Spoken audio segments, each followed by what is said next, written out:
Jésus-Christ de Nazareth. C'est lui qui nous a sauvés.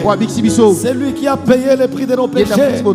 Seigneur, nous voulons ce matin de prier, de régner en ces lieux, de dominer, de contrôler toutes choses, d'être élevé, d'être adoré, d'être chanté, d'être prêché, car toi seul est notre maître, notre Dieu et notre Sauveur. Parle à nos cœurs. Puisses-tu, Seigneur, relever quelqu'un qui est tombé, encourager quelqu'un qui est découragé, guérir celui qui est venu malade, malade de cœur, de corps, d'âme, d'esprit. S'il te plaît, Père, fais-nous du bien.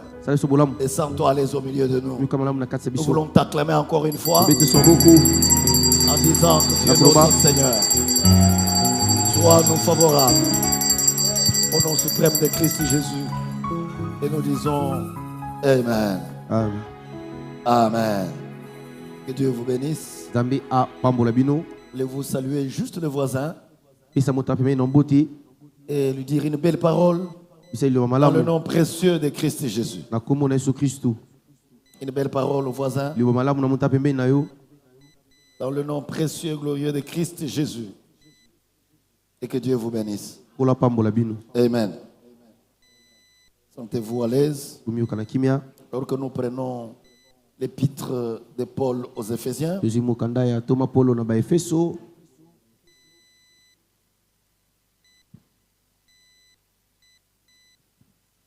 L'épître de Paul aux Éphésiens au chapitre 1er.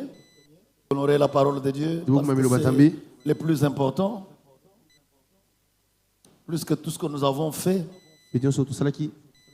Plus que tout ce que nous avons à faire. La parole de Dieu. Éphésiens chapitre 1er. Si tu n'as pas de Bible, tu peux lire dans celle de ton voisin. Tu peux demander au protocole de l'église de te prêter une Bible que tu vas rendre après le culte.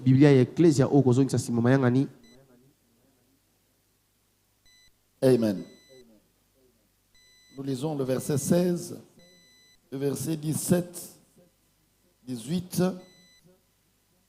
et 19. 16, 17, 18 et 19. Vous y êtes? On y va. Je ne cesse de rendre grâce pour vous, faisant mention de vous dans mes prières. Pourquoi? Afin que le Dieu de notre Père, notre Seigneur Jésus-Christ, le Père de gloire, vous donne quoi? Un esprit de sagesse et quoi encore? Un esprit de révélation dans sa connaissance. Deuxième chose, et c'est le plus important, mon message de ce matin va rester sur ces deux versets 18 et 19. Je prie pour que Dieu fasse quoi encore? Qu'il illumine les yeux de votre tête. Qu'il illumine les yeux de votre cœur. Pourquoi? Pour que vous sachiez, soulignez que vous sachiez, parce que c'est ça qui m'intéresse. Pour que vous sachiez. Que vous sachiez quoi? Quelle est l'espérance qui s'attache à son appel? Deux, pour que vous sachiez encore quoi? Quelle est la richesse de la gloire de son héritage? Quel héritage qu'il réserve aux saints? 3, pour que vous sachiez encore quoi? Que vous sachiez quelle est envers nous qui croyons l'infinie grandeur de sa puissance, se manifestant avec efficacité par la vertu de sa force. Nous pouvons acclamer la parole de Dieu.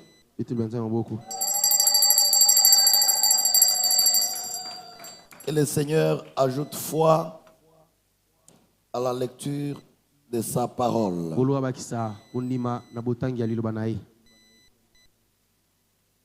Amen.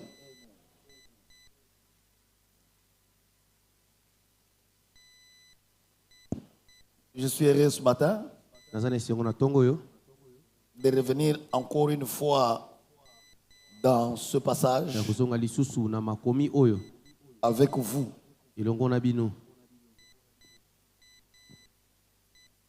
C'est un passage que j'aime beaucoup.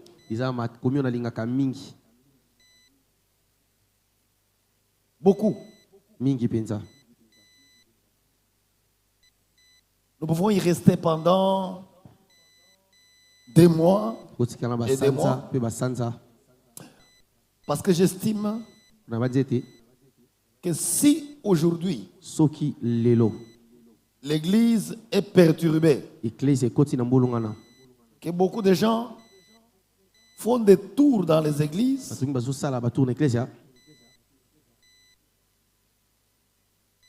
beaucoup de gens ont passé des années dans les églises et que rien ne change dans leur vie. Simplement parce que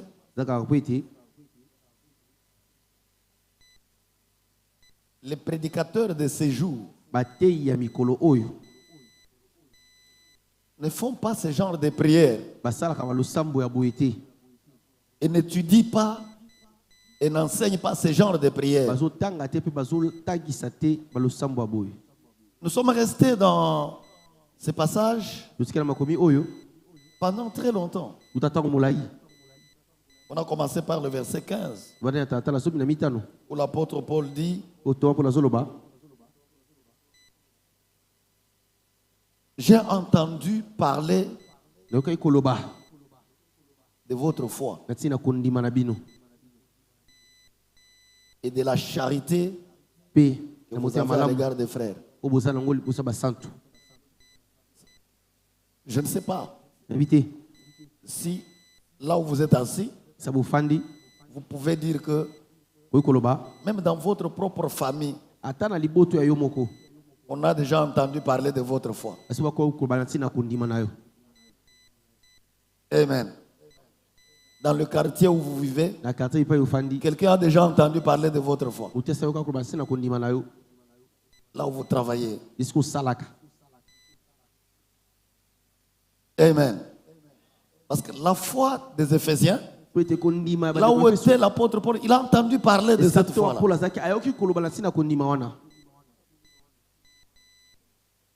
Il a entendu parler de leur charité. Charité, c'est l'amour fraternel à l'égard des saints. Est-ce que votre charité, votre amour pour les frères et les sœurs, est-ce que quelqu'un a déjà entendu parler de ça? Donc si aujourd'hui il y a une église dont on entend parler de la foi, on entend parler de la charité dans cette église, les gens se font du bien, il y en a qui donnent des maisons aux autres, des véhicules, des habits, et il y a la foi qui soulève les montagnes. Dans cette église-là, les gens seront pleins là. Et on dira c'est notre grande église et ça va s'arrêter là. Or, ce n'est même pas encore le début. L'apôtre Paul dit aux Éphésiens: parce que j'ai entendu parler de votre foi. J'ai entendu parler de votre charité à l'égard des saints. C'est déjà bien. Maintenant, qu'est-ce que j'ai fait? J'ai fait mention de vous dans mes prières. Je demande à Dieu qu'en plus de cette foi-là, pas une petite foi, une foi qui a déjà fait de bruit, pas une petite charité, une charité dont on parle, que l'Éternel vous donne un esprit de sagesse. Nous en avons parlé, n'est-ce pas? La sagesse. La sagesse vaut mieux que l'or, vaut mieux que l'argent, vaut mieux que les biens des grands prix. On peut avoir beaucoup de diplômes, le pouvoir, l'argent, mais sans sagesse, aucun homme ne peut gérer un mariage. Ingénieur, toi qui viens de te marier, la Bible dit dans la marche avec votre épouse là. Utilisez la sagesse. Beaucoup d'hommes ont maîtrisé la science, les diplômes. Mais maîtriser une épouse, impossible. Ils ont maîtrisé les partis politiques, le pouvoir, mais maîtriser une femme sans sagesse, impossible. Et Dieu, vous pouvez avoir une foi, mais quand il vous manque la sagesse, vous n'aurez jamais une famille stable. Mais quand il n'y a pas de famille stable, il n'y a pas non plus d'église stable. C'est pour ça que vous voyez des pasteurs qui divorcent matin, midi, soir. Et ils sont toujours pasteurs. C'est un problème. Amen. La Bible dit, la femme sage, la femme bâtit la maison de son mari, bâtit sa maison. Si l'homme n'est pas sage, il ne peut pas comprendre que lui, il est propriétaire de la parcelle. Mais la maison appartient à la femme. Et s'il ne laisse pas la femme construire la maison, un problème. Et si la femme n'a pas non plus de sagesse, elle détruit sa maison de ses propres mains.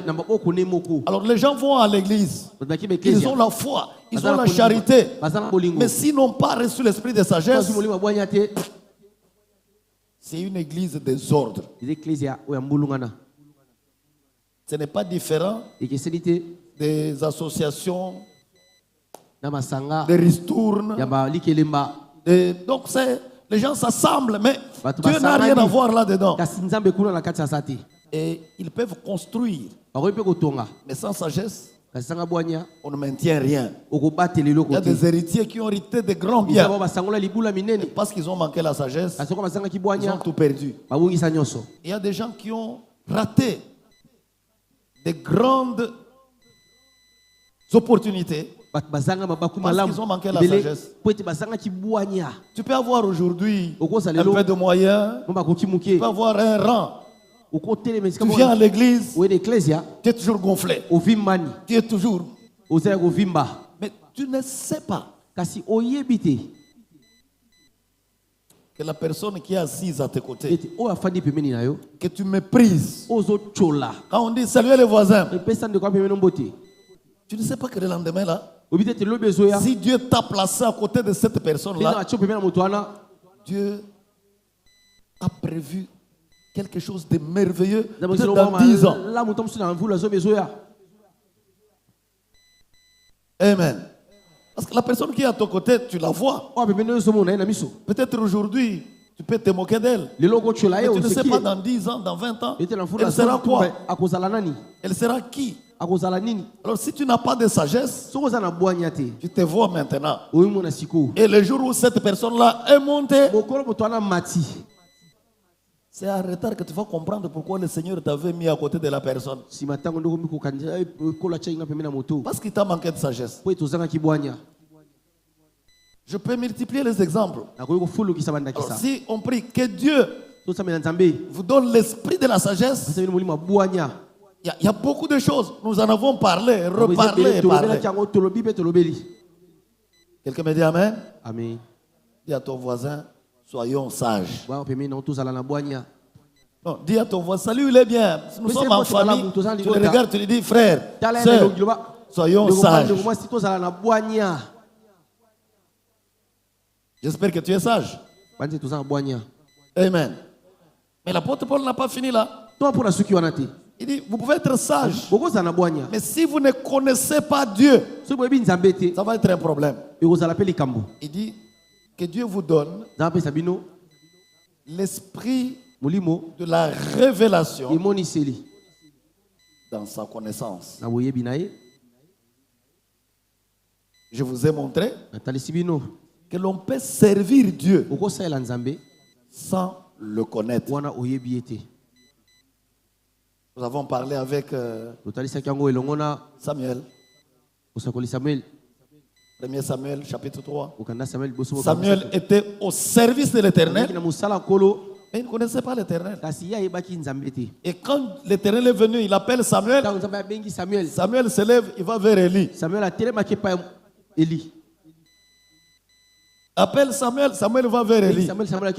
Alors que la Bible dit Samuel était au service de l'Éternel. Mais il ne le connaissait pas. Beaucoup de gens servent Dieu sans le connaître. Il faut avoir l'esprit de révélation. Attention, quand je parle de Dieu, Dieu signifie objet d'adoration. L'apôtre Paul dit aux Éphésiens, je me suis promené dans votre ville. J'ai vu que vous avez beaucoup de dieux. Vous avez même les dieux, vous servez même les dieux inconnus. Donc Dieu signifie objet d'adoration. Quand j'entends dire les dieux de Papa Ndomba, quand vous dites les dieux de Papa X, Papa X est connu, non? Donc le nom de ce papa-là, vous en faites la publicité. Mais son Dieu là, il s'appelle qui? Pourquoi vous cachez le nom de lui-même, vous cachez le nom de son Dieu? Et vous ne connaissez pas le nom de son Dieu, mais vous priez le Dieu de papa tel, le Dieu de maman tel. Il y a un problème. Amen. Amen. Vous savez pourquoi les gens, on parle du Dieu de Moïse? Avant Pentecôte, dans l'Ancien Testament, il n'y avait pas le Saint-Esprit. Le Saint-Esprit n'était pas encore donné aux hommes. Dieu venait. Il choisissait Moïse. Et tout le monde passait par Moïse. Personne ne pouvait parler avec Dieu. C'est lui qui voulait consulter Dieu. Allez voir l'un prophète. Et Dieu était le Dieu de ce prophète-là. Amen. C'est comme ça que le Dieu d'Élie, quand Élie est parti, il est devenu le Dieu d'Élisée. Amen. Mais quand le Christ dit, je ne vous laisserai pas orphelin, attendez à Jérusalem. Et quand ils ont attendu, le Saint-Esprit est venu. Le Saint-Esprit se trouve dans chacun des chrétiens. De telle sorte que nous avons la liberté de nous approcher de Dieu sans passer par quelqu'un d'autre. Donc mon Dieu est aussi ton Dieu. Amen. Donc si Jésus-Christ, mon Dieu, n'est pas ton Dieu, alors nous avons deux dieux différents. Alors pourquoi toi tu vas prier mon Dieu à moi comme si toi tu n'as pas de Dieu? Quelqu'un me dit amen? Cet enseignement-là vient d'où?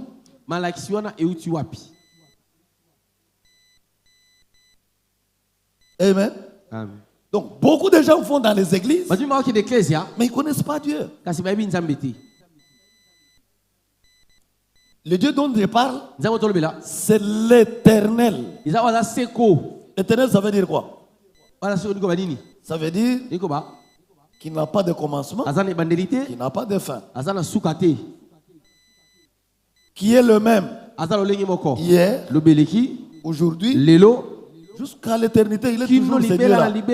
Et la Bible vous dit que Jésus-Christ est le même hier, aujourd'hui, jusqu'à l'éternité. Il n'y a pas deux dieux. Il n'y a pas un Dieu le Père avec barbe quelque part. Jésus-Christ jeune avec beaucoup de cheveux. Et le Saint-Esprit comme l'oiseau. Ça n'existe pas.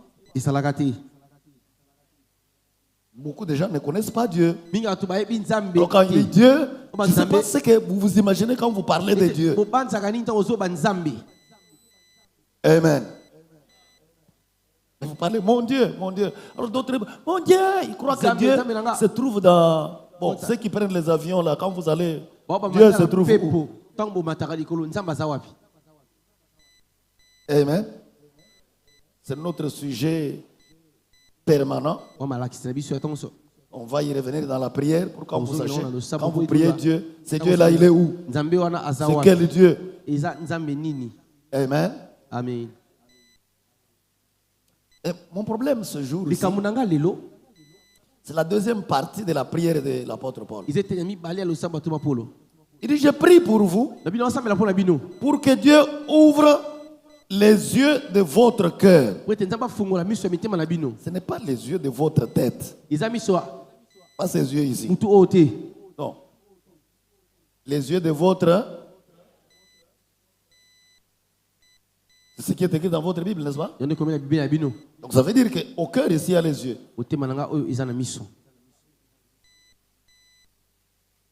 Et si quelqu'un est chrétien, il va à l'église, il prie, il sert Dieu, et que les yeux de son cœur sont dans le brouillard, sont aveuglés. Il ne peut pas savoir. Parce que l'objectif, il dit qu'il ouvre les yeux de votre cœur pour que vous sachiez. Alors, je m'arrête aujourd'hui sur le verbe savoir. Pour que vous sachiez.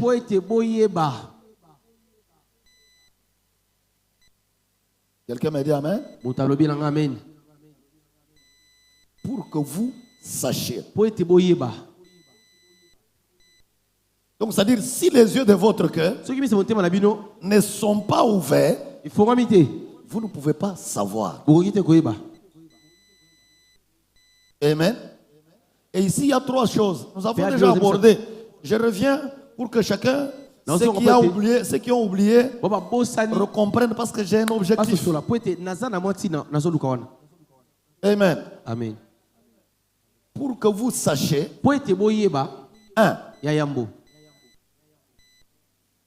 quelle est l'espérance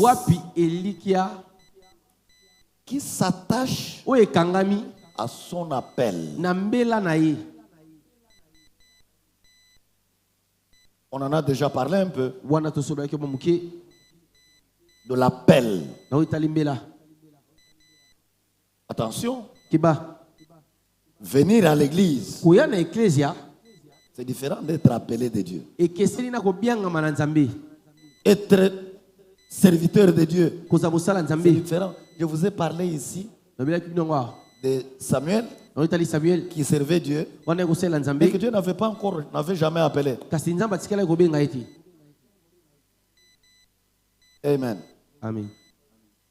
On va parler de Moïse dans quelques temps ici. C'est très important.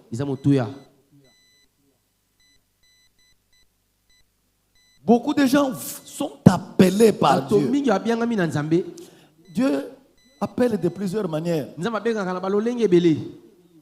Tu peux être malade et tu te promènes partout, il n'y a pas de solution. Et Dieu dit, cette maladie-là, c'est jusqu'à ce que tu reconnais que c'est moi qui est le guérisseur. Donc Dieu t'a appelé en utilisant la maladie. Mais venir à l'église parce qu'on est malade, ce n'est pas ça être appelé de Dieu. Dieu utilise plusieurs situations, plusieurs circonstances, plusieurs événements pour appeler. Mais ces événements-là, ce n'est pas ça l'appel de Dieu. Il y a beaucoup de gens qui sont dans les églises pour ces circonstances-là, pour ces situations-là, mais qui n'ont jamais découvert qu'ils sont appelés par Dieu. Ça, c'est une chose. Mais la Bible dit, si les yeux du cœur ne sont pas ouverts, même lorsque vous découvrez que vous êtes appelé de Dieu, mais vous ne savez pas qu'il y a une espérance qui est attachée à cet appel-là. Quelqu'un me dit amen. Amen.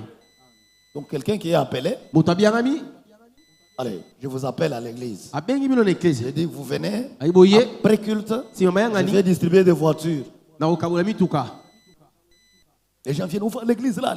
Quelqu'un d'autre voit, seulement les gens viennent. Ah, mais qu'est-ce qui se passe dans cette église aujourd'hui? Les gens viennent. D'autres viennent aussi pour se dire, tout est de paix. Mais ils savent pas aussi. Pourquoi on va là? D'autres savent. Mais celui qui sait, après culte, on va distribuer des voitures. Il ne va pas venir en retard. Il va tout faire pour être le premier sur les premiers bancs. Comme ça, quand on distribue les voitures, il est le premier. Deux, il ne peut pas s'absenter. Parce qu'il sait que l'appel d'aujourd'hui, là, il y a des voitures. Trois, il ne peut pas sortir avant la fin du culte. Même si on termine le culte, il va continuer à traîner les pas. Il dit, mais ce n'est pas fini. On nous avait dit qu'après culte, on va distribuer les voitures. Pourquoi? Parce qu'il sait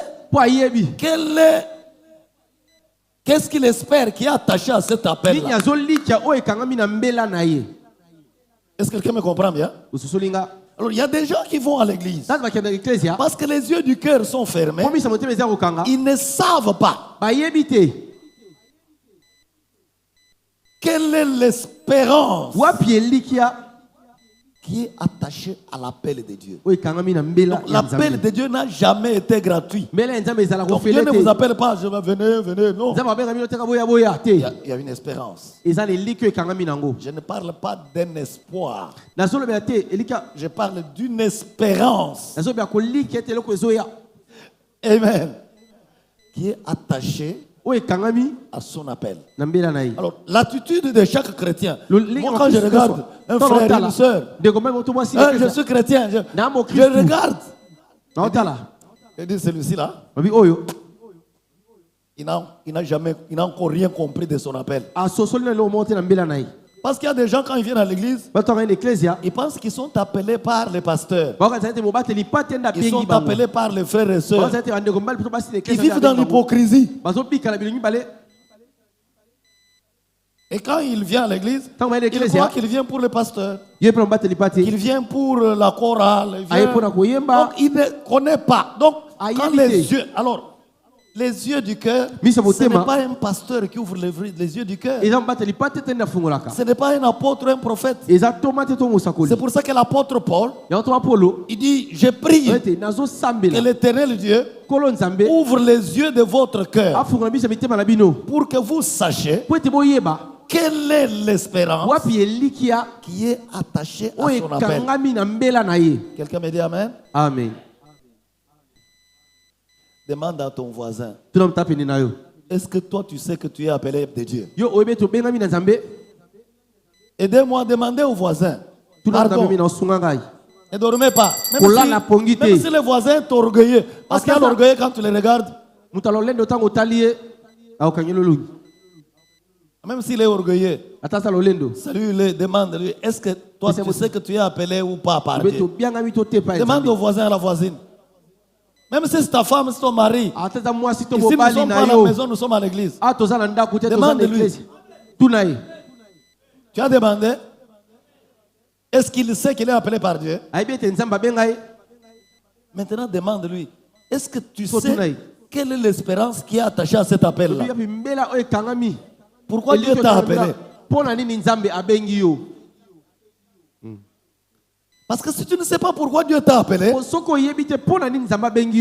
tu ne sauras pas comment répondre à cet appel-là. Tu ne sauras pas pourquoi tu réponds à cet appel-là. Quelqu'un me dit amen? Amen. Le docteur Robot est venu et a parlé de l'espérance. J'ai parlé de l'appel. Mais aujourd'hui, je fais la jonction entre les deux.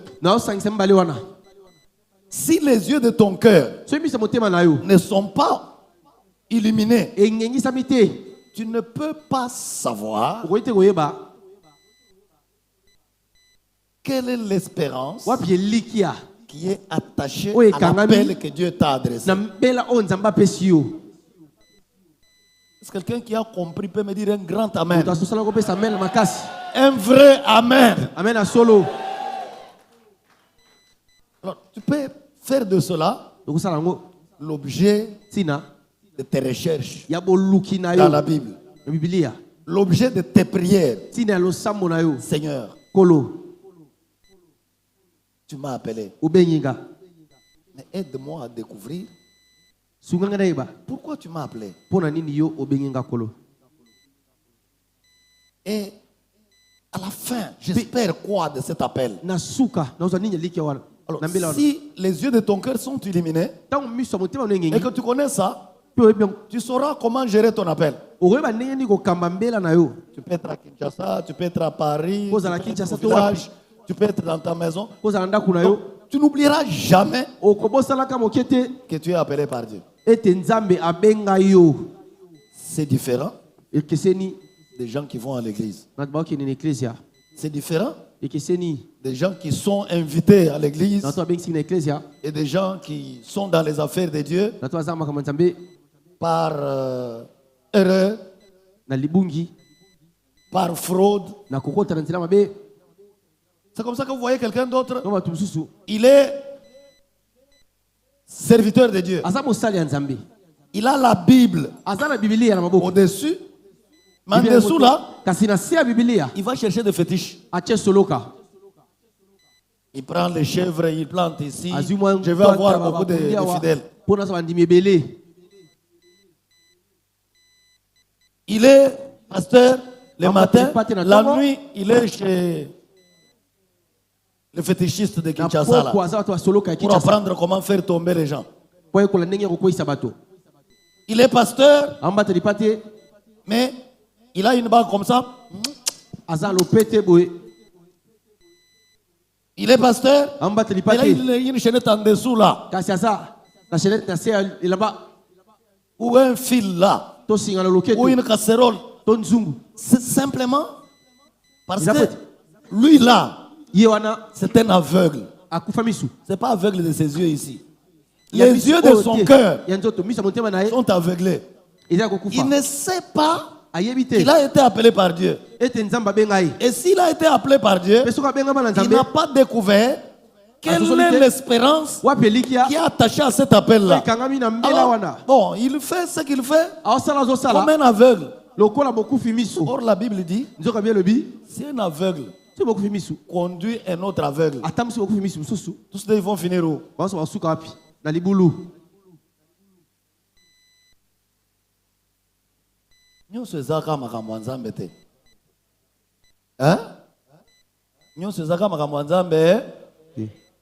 Tout ce qui brille n'est pas l'or. Faites attention. Deuxième chose. La Bible dit qu'il illumine les yeux de votre cœur pour que vous sachiez quoi. Je suis au verset 18, deuxième partie. Que vous sachiez quelle est la richesse de la gloire de son héritage. Il y a trois choses. Amen. Ces mots ne sont pas les mots placés dans la Bible par hasard. Que les yeux de votre cœur soient éclairés pour que vous sachiez quelle est la richesse. La richesse de quoi? De la gloire. Donc, il y a certaines gloires qui ne sont pas riches. Amen. Est-ce qu'on se comprend bien? Il y a des gloires qui n'ont pas de richesse. Ici, la Bible dit, si les yeux de votre cœur sont ouverts, la deuxième chose, vous allez connaître quelle est la richesse de la gloire. Mais la gloire de quoi? Vous avez les Bibles, lisons. Hein? La gloire de quoi? De son héritage. Et cet héritage est réservé à qui? Aux saints. Il y a un problème. Amen. Amen. Qui est saint? Nani azamo santo. Parce qu'il y a un problème, hein? On appelle les Amen. Amen. Mercredi, nous l'avons étudié. Que le but des ministres, des ministères, avec Éphésiens, Dieu a donné les uns comme apôtres, les autres comme prophètes, les autres comme évangélistes et docteurs. Pourquoi? Pour le perfectionnement des saints en vue de l'œuvre ministère. Aucun ministère n'a jamais été donné pour guérir les malades. Ça n'existe pas. Ça, c'est un don. Alors, si quelqu'un qui a le don de guérison se fait passer pour pasteur, il a une confusion. Les malades vont aller à l'église. Ils vont être guéris. Mais ils n'auront pas un ministre pour les perfectionner. Et ils ne seront jamais saints. Est-ce qu'on se comprend bien? Alors l'église, on peut dire clinique de Dieu ministries. L'hôpital ou Nzambe. C'est un hôpital. Est-ce que quelqu'un va à l'hôpital pour vivre à l'hôpital? Tu vas à l'hôpital, tu es guéri et puis après tu rentres chez toi, c'est fini. Amen. Amen. Donc il y a beaucoup de choses. Mon ministère, c'est un ministère de finance. Moi, quand je prie, Dieu vous bénit. C'est pas pour ça que les ministères ont été donnés. Vous n'avez qu'à voir ceux qui ont l'argent dans ce pays ou dans d'autres pays. Est-ce qu'ils sont tous chrétiens? Non. Pour avoir l'argent, il faut pas être chrétien. On ne vient pas, on n'est pas chrétien pour ça.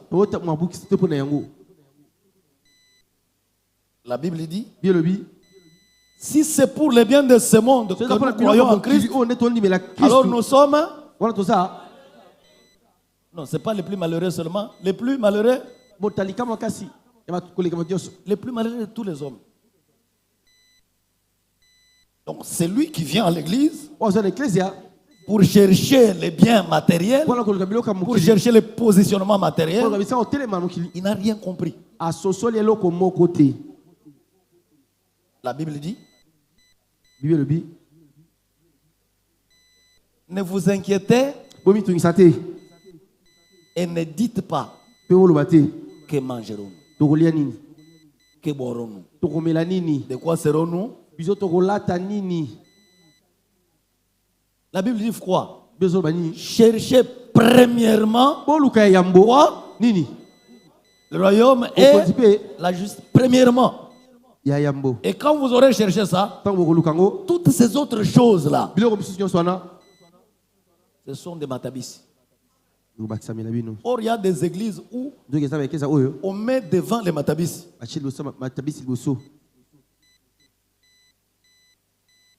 Et les prédicateurs et les prêcheurs sont des aveugles. Pas les aveugles de ses yeux ici. Parce que la Bible dit, toutes ces choses-là, vous avez le verset qui est affiché là. Ce sont les païens qui les cherchent. Mais pour les enfants de Dieu, ceux qui ont les yeux du cœur ouverts, ils savent que leur Père s'occupe d'eux. David dit, j'ai été jeune, j'ai vieilli. Je n'ai jamais vu un juste abandonné, ni sa postérité mendiant. Un juste, celui qui a les yeux du cœur ouverts, celui qui sait quelle est l'espérance qui est attachée à son appel, qui sait qu'il est cohéritier avec Christ, jamais abandonné. Il meurt, il laisse toujours quelque chose pour sa descendance. Quelqu'un me dit Amen. C'est la vérité. Amen. Mais le problème se trouve où? Les églises inversent les choses. Venez, Dieu guérit, Dieu bénit, Dieu élève, Dieu la prospérité, l'abondance, la délivrance, toutes ces choses-là. C'est pas pour ça qu'on vient à l'église. C'est pas pour ça que Dieu nous a appelés. Quelqu'un me dit Amen. Alors si les prédicateurs ne comprennent rien dans tout ça, alors les prêcheurs vont comprendre quoi? C'est pour ça que vous voyez les églises se disloquent, les gens se battent, les gens se disputent l'argent, les gens... C'est parce que les gens ne savent pas. Les yeux du cœur sont fermés, ils sont aveugles. Quelqu'un peut me dire un bon amen? Un très bon amen, s'il vous plaît? Si quelqu'un sait que un saint, c'est un co-héritier de Christ, c'est un héritier, et l'héritage qui lui est réservé, ce n'est pas n'importe quel héritage, c'est un héritage qui a une gloire riche. Alors quelqu'un peut accepter d'être perfectionné. Quelqu'un peut accepter d'être saint. Vous savez, beaucoup de gens viennent à l'église. Ils aiment les prédications. Si je me mets ici, Dieu sauve, Dieu va, vous verrez toute l'église ici. Alléluia. Les gens sont Amen, Amen. Pourquoi? Parce que ça chauffe. Ils voient ici. Mais quand on parle de choses comme ce dont je parle ici,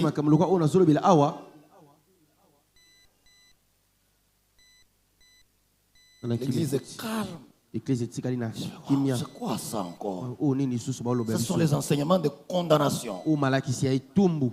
Les enseignements. Vous savez qu'on ne prêche plus les péchés, on ne parle plus du péché dans les églises. Hein? On ne parle plus jamais du péché. Hein? On ne parle plus jamais de la sanctification dans l'église. Et quand on parle de condamnation, kala. Quelles sont les nouvelles prédications?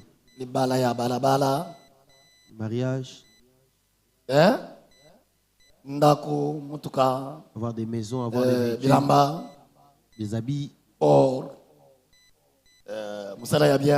Avoir un bon travail. Vous voyez ça? Mon Dieu agit. Hein? C'est comme ça que vous sentez.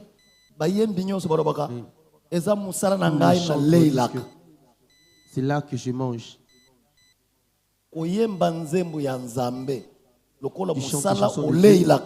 Comme un travail. C'est différent. Entre chanter pour Dieu. Est-ce qu'on se comprend bien? Hein? Adorer Dieu et chanter les chansons de Dieu pour tirer un profit, c'est différent. Amen. Même prêcher. Comme je prêche ici. Prêcher comme un ministre qui sait que je suis un don. Dieu m'a donné à l'église comme apôtre. Dieu m'a offert à l'église comme prophète. Dieu m'a offert à l'église comme pasteur. Dieu m'a offert à l'église comme docteur. Pourquoi? Pour le perfectionnement de ça, en vue de l'œuvre du ministère, jusqu'à ce que nous soyons tous parvenus à l'unité de la foi, à l'unité de la connaissance du Fils de Dieu en tant qu'homme fait et en tant que Christ. C'est pour ça que les 5 ministères ont été donnés. Alors, comme les ministres ne connaissent pas ça, ils servent Dieu pour leur ventre. Ils servent Dieu être célèbre.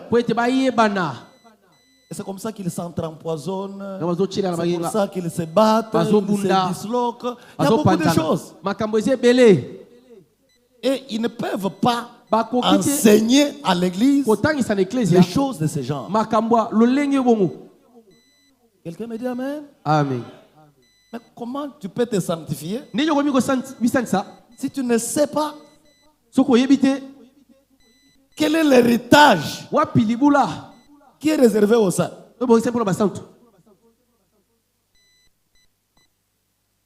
Amen. C'est comme ça que dans l'église, bon, personne ne sanctifie personne. Et personne ne se sanctifie. Les gens sont dans les églises. Mais ils ne connaissent pas. Parce que les yeux du cœur sont... Jésus est l'héritier de Dieu. Et nous, nous sommes co-héritiers. Je vais revenir là, avant de terminer.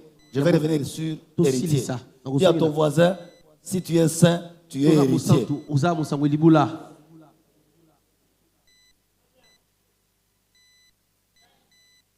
Dis à ton voisin, si tu te sanctifies, tu as un héritage. Un héritage d'une richesse glorieuse. D'une gloire riche.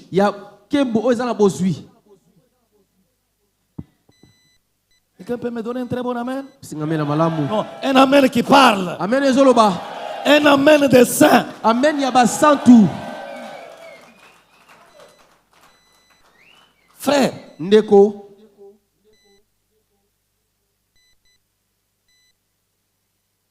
c'est pas fini. et s'il était, L'apôtre Paul dit, si si les yeux du cœur sont ouverts. ceux qui mis sur mon thème et fungami. Ephésiens 19. 1, 19, dit quoi? Pour que vous sachiez. Que vous sachiez.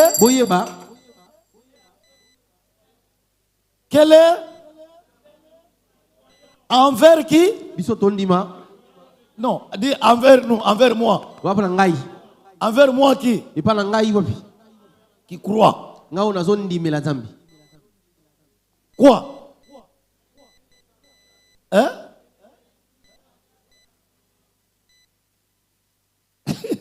Si les yeux du cœur ne sont pas ouverts, si les yeux du cœur sont aveuglés, vous ne pouvez pas savoir quel est l'infini.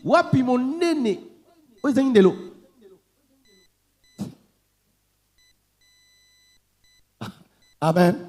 Amen. Il y a des grandeurs qui ont des limites. Amen. Le Congo est grand. Mais la grandeur du Congo s'arrête à combien de kilomètres? Combien? 2,300,000. C'est un grand pays, non? Mais la grandeur est... N'est-ce pas? Je veux qu'on comprenne ce que la Bible dit là.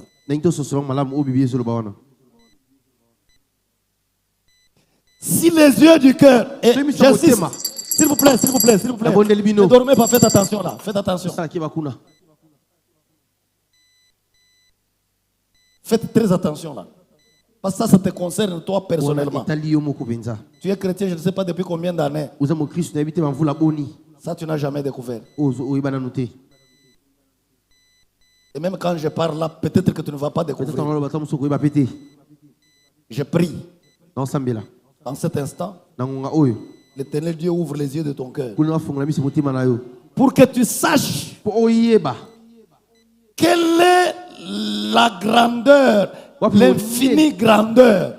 De quoi? De la puissance de qui?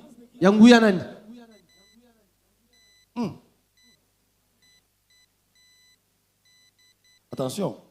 Quand vous allez dans la magie, dans l'occultisme, il y en a qui ont fait les sciences occultes ici, la magie, les fétiches. Bon, même les sorciers qui sont ici. Est-ce que vous ne savez pas qu'un sorcier peut manger notre sorcier. Hein? C'est ça, non? Donc la sorcellerie a des niveaux. Donc un grand sorcier peut bouffer un petit sorcier. La magie aussi, hein? Tu as une bague comme ça. On t'a dit, ça c'est le 8e degré. Mais le 8e, ce n'est pas la fin. Parce que c'est lui qui a le 15e degré là. Quand il te regarde, il dit. Il calcule, il dit tu es à 7. Il envoie moins 7. Les 7 sont paralysés. Et lui reste avec 3 au-dessus là pour te gifler. C'est pour ça que vous voyez ceux qui ont des fétiches. Toute la magie, tout l'occultisme, les puissances ont un degré limité. Est-ce que vous me comprenez bien?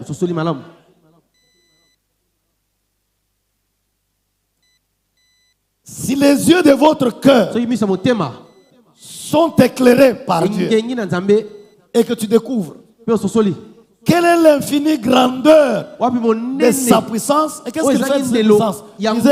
Lisez. Et sa puissance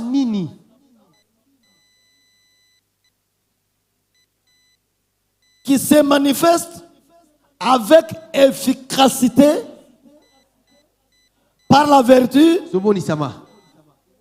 C'est une puissance qui ne dépend pas d'un homme. Il y a des puissances inefficaces. Mais c'est une puissance. Je voudrais qu'on ait le temps. On aura tout un séminaire sur ces versets. On va examiner chaque mot. Grandeur. Illimitée. Qui dépasse le monde entier. Parce que quand on dit l'Afrique, l'Afrique a des limites. Et on dit une puissance, une grandeur illimitée. Je ne sais pas ce que vous représentez dans votre vie. Je ne sais pas. La puissance de la Rose-Croix, de la franc-maçon, de Maïkari, de Sekai, de Dieu des Noirs, de Kankar. Je ne sais pas à quoi vous... Quand on parle de cette puissance, d'une grandeur illimitée, je ne sais pas ce que ça représente dans votre tête. Amen. Amen. Alors comprenez-moi très bien. Quelqu'un qui est croyant et envers qui Dieu dispose une puissance comme celle-là. Vous les trouvez en train de pleurer. Eh ben, Marie de nuit a tungisanga makas. Les maris de nuit me Marie dérangent de nuit. énormément. La quelle puissance? Hein? Oh, la femme de nuit. Tu vois, nous là, les mpungu de la famille. Et quand tu vois mon grand-père, alors tu vas dans une église, le prophète te dit, ça c'est la malédiction héréditaire. Quelle est la puissance qui... La malédiction héréditaire, elle a quelle puissance? Hein? Ta coutume là, elle a quelle puissance? Ou le démon, on te dit non, tu es possédé par l'esprit de sécheresse. Cet esprit là a quelle puissance? Hein? Vraiment, il y a des limitations. Bon, alors, la limitation là, elle a quelle puissance? De quel niveau? De quelle grandeur? Et tu vois là, tu as des réclamations. On te réclame pour que tu sois toi célibataire. Cette réclamation, elle a quelle puissance? Dites-moi un peu.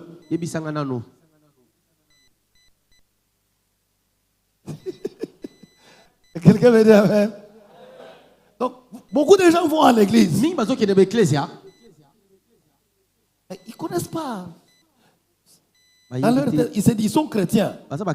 Mais les yeux du cœur sont aveuglés. C'est comme ça que parfois, quand tu découvres ça, les gens vont te regarder et Cette personne n'est pas normale. C'est vrai, vous êtes normal. C'est vrai que tu n'es pas normal. Je ne suis pas normal. Mais ça, Dieu sauter. Parce que tous les normaux ici ont les yeux aveuglés. Ils ne connaissent pas ça.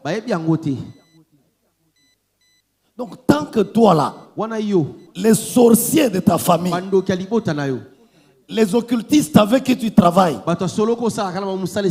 les magiciens n'ont jamais découvert que toi, tu connais quelle est la dimension de la puissance que Dieu réserve pour toi qui crois en lui là. Donc tu n'es nulle part. C'est que toi là, les yeux de ton cœur sont encore fermés. Quelqu'un me dit amen. Est-ce qu'on se comprend bien? Amen. Amen. On va rentrer dans toutes ces choses par la grâce de Dieu. Tous les serviteurs de Dieu qui sont avec moi ici, ils vont rentrer là-dedans. On aura des détails graves. C'est tout ça la différence du travail que nous faisons par la grâce de Dieu. Vous vous êtes rendu compte que nous prenons un verset, nous pouvons rester là pendant autant de mois, autant d'années. Parce qu'il faut sonder les Écritures. On peut lire, hein? Comme nous avons lu, Alléluia, la puissance, voyez la manifestation, et puis s'arrêter, Amen. Et puis on part. Et on croit qu'on a lu, on a prêché, on a étudié. Non. Même ce que je fais là, nous ne sommes pas encore entrés là-dedans. Je prie tous les jours que le Seigneur nous aide à chaque minute à rentrer davantage là-dedans. Amen. Amen. Je reviens maintenant à mon message avant de terminer. Amen. Amen. Que l'Éternel, ma prière est que l'Éternel ouvre les yeux de votre cœur pour que vous sachiez, pour que vous sachiez deux, pour que vous sachiez trois. Pourquoi? Le savoir a grandi. Dis à ton voisin, le savoir a grandi.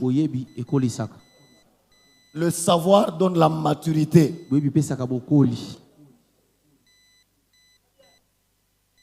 Amen. Le verset que vous connaissez bien. Osée chapitre 4 verset 6 dit quoi?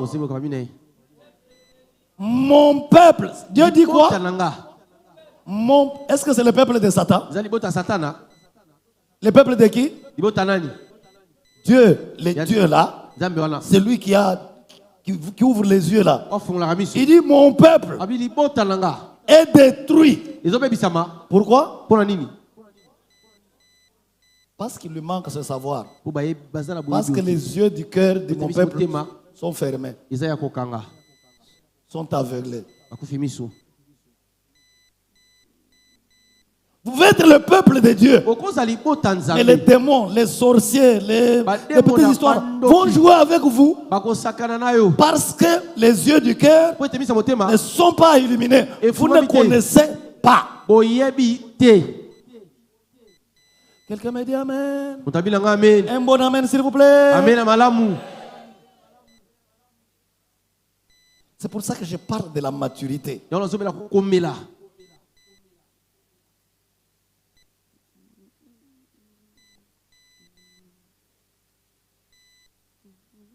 Et Dieu dit, ce qui est grave. Vous êtes en Osée chapitre 4 verset 6. Mais on a touché un texte, vous n'ouvrez pas. C'est comme ça que vous allez dans certaines églises, on vous trompe par les pasteurs. Parce que vous n'ouvrez pas la Bible. Ils peuvent vous raconter des histoires, vous dites amen à ce qui n'est pas dans la Bible. Ouvrez la Bible, frère. Osée chapitre 4 verset 6. La Bible dit, mon peuple est détruit parce qu'il lui manque la connaissance. Maintenant, ce qui suit, Dieu dit, lis ça à ton voisin, à ta voisine. Il dit, voisin, voisine, Parce que tu as rejeté la connaissance, Dieu dit quoi? Oh. S'il vous plaît, s'il vous plaît, s'il vous plaît, s'il vous plaît. Dieu dit quoi? Parce que tu as rejeté la connaissance. Et moi, Dieu, je fais quoi?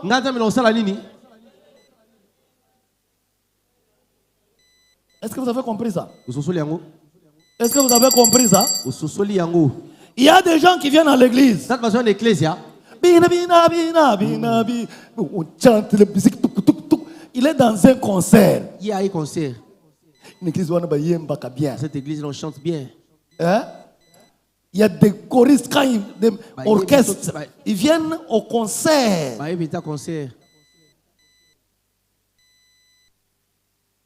Et puis quand ils chantent après, il est allé là qui toque. Les cultes aujourd'hui. Ah non, frère, on a dansé, ces frères-là à chanter. Et pas n'a chez nous, pour moi, on chante.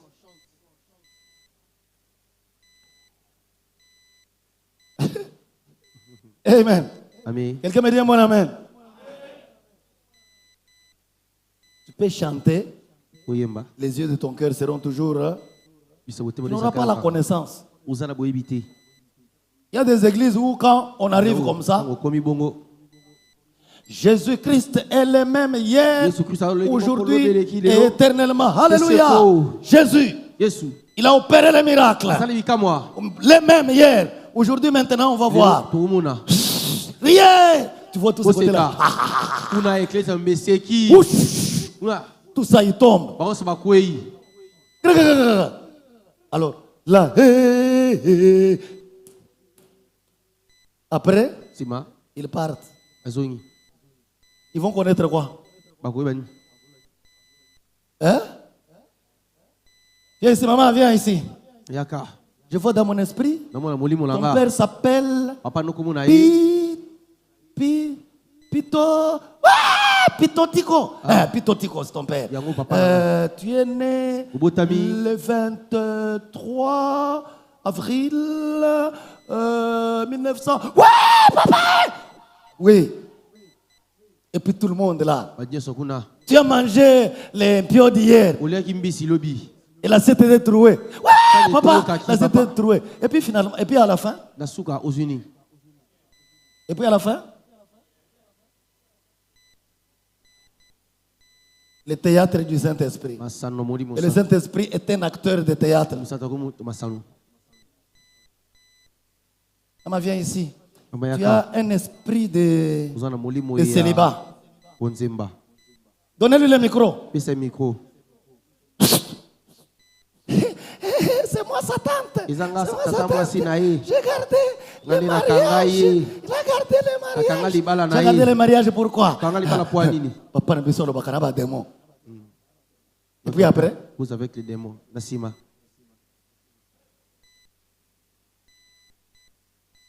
Quelqu'un me dit amen? Quelqu'un me dit amen? Je dis qu'il y a un problème. Sérieux. La Bible dit, voici les signes qui devanceront ceux qui auront cru. Hein? Les signes qui feront quoi? Ça veut dire que tu n'es pas là. On donne le dogo dongo. Et on donne l'eau bénite. Et on est en train de tomber. Tu es en train de suivre les histoires. Non. Comme tu es là, les miracles doivent te suivre. Amen. Mais comment les miracles doivent... Pourquoi les miracles suivent ces pasteurs, ces prophètes? Pourquoi les miracles les suivent? Et pourquoi toi, les miracles ne peuvent pas te suivre? Est-ce que les miracles qui les suivent là viennent de Jésus? Ah, je crois aux miracles. Hein? Terrible. Terrible. Si Dieu ne faisait pas de miracles, moi je ne les suivrais pas.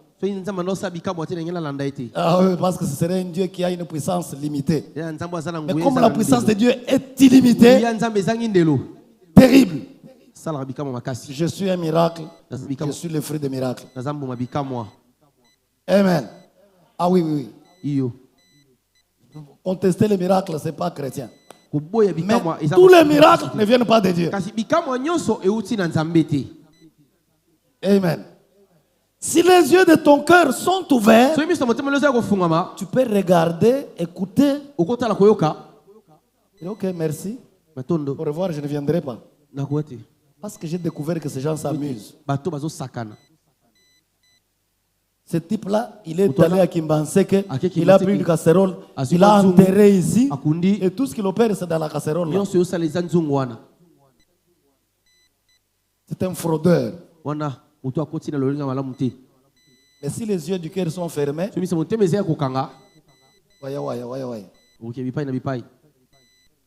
si tu rejettes la connaissance, Dieu va te rejeter. Je vous ai dit que Dieu n'exauce jamais la prière. Je l'ai dit. Je vous l'ai dit, hein? Je le répète ce matin. Toi qui n'as pas encore entendu ça, Dieu n'exauce jamais la. Non. Si Dieu exauce la prière, toi tu as prié combien de fois?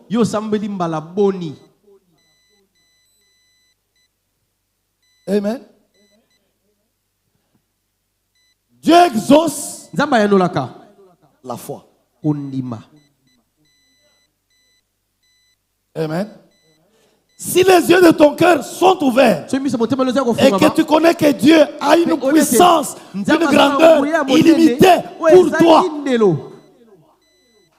tu crois en ça. Dieu regarde ça. Il exauce cette fois-là. Je vais vous montrer que Dieu dit. Prends ta Bible. Nous allons lire un petit passage, juste un tout petit passage de Proverbe 28. Proverbe 28, verset 9. Proverbe 28, 9. Allez. Amen. Tu as trouvé? Alors tu lis avec moi. La Bible dit.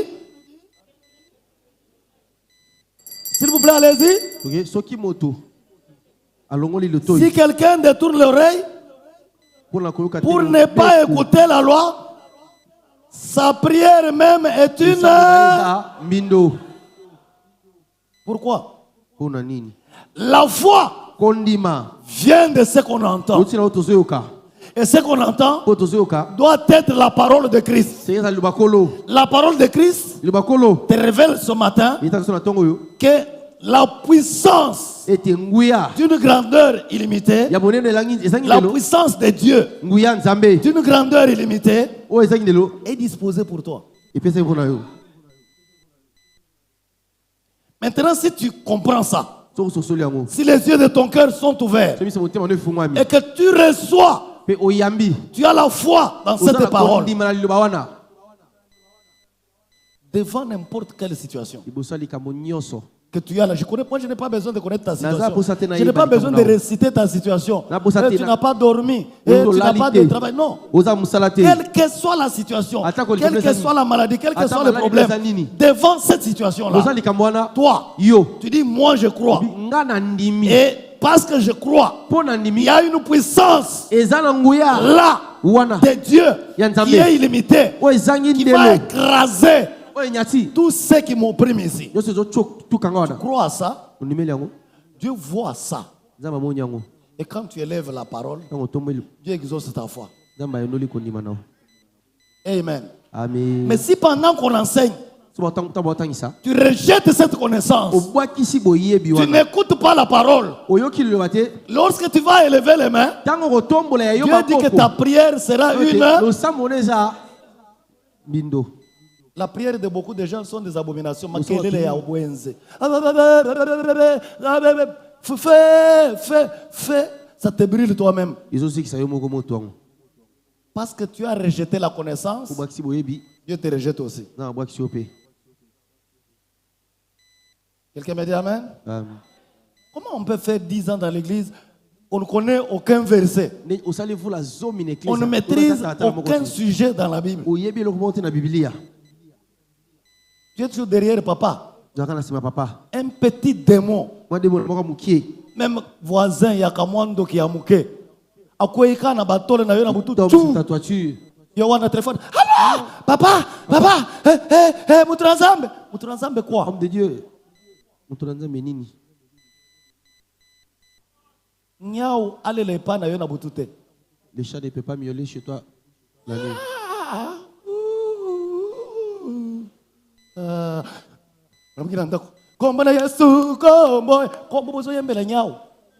Tu chantes pour les chats. Et vous êtes chrétien. Mon Christ. Et puis aucun église. Frère. À l'église. Papa prophétisa kanyawa le laki makas. Papa prophétise. Na yona papa bandoki. Ah ben oui. Mais oui. Quand les yeux de ton cœur sont ouverts. Les chats peuvent miauler. Eh dis. Tu t'élèves. Tu me déranges, je dors. Va-t'en aux autres qui Seigneur, ton sang me couvre. Tu dors. C'est ça un chrétien? C'est pas un chrétien qui tremble devant un chat.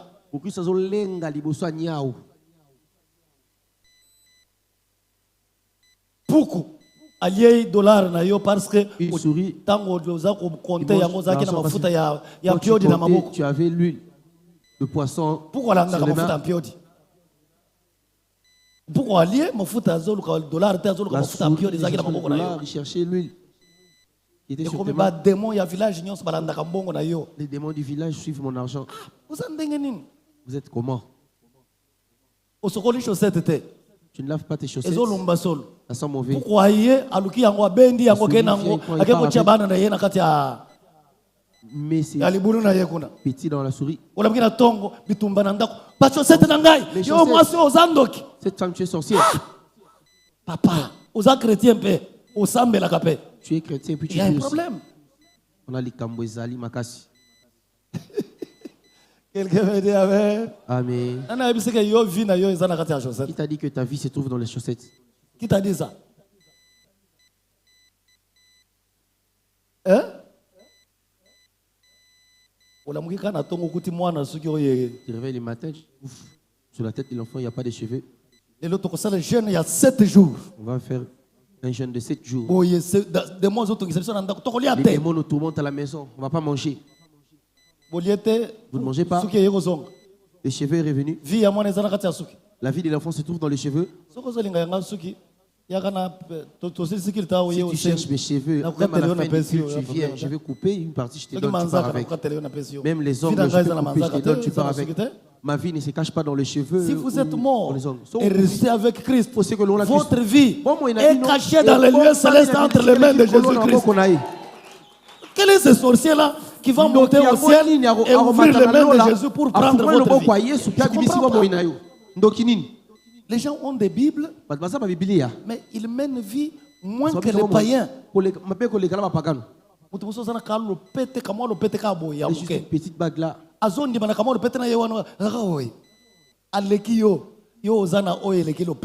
tu as ce qui dépasse une bague. Ce qui dépasse une marmite. Comment tu peux être chrétien comme ça là?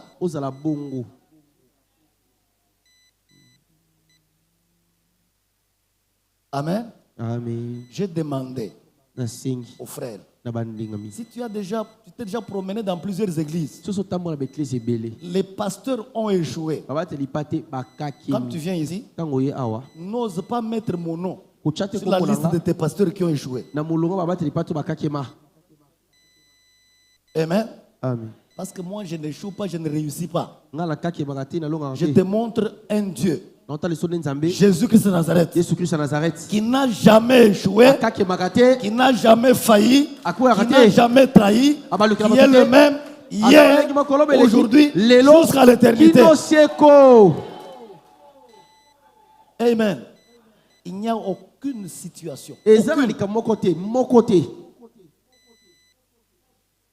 est compliqué devant Jésus. Ça n'existe pas.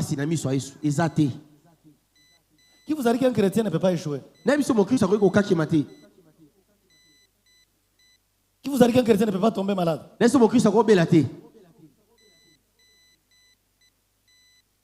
Qui vous a dit qu'un chrétien ne peut pas avoir un problème?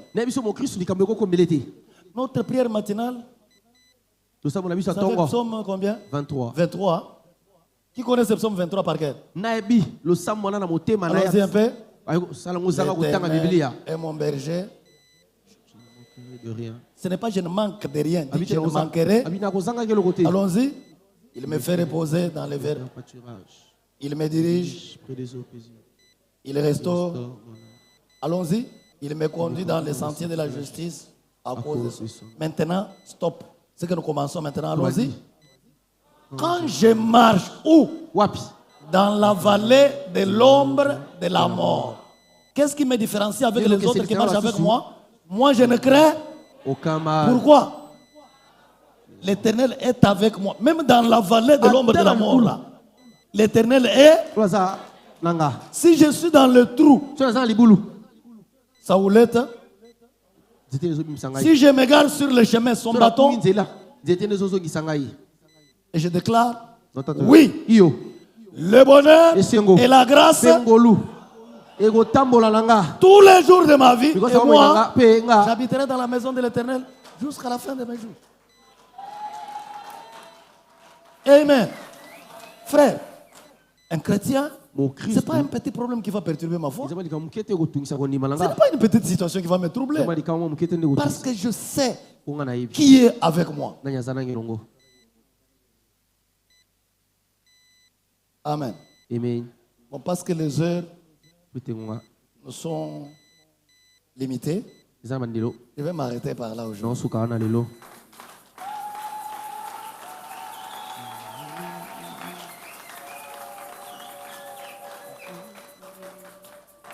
Amen. Dis à ton voisin, maturité. Savoir. Dieu exauce la foi. Nous avons une puissance d'une grandeur illimitée.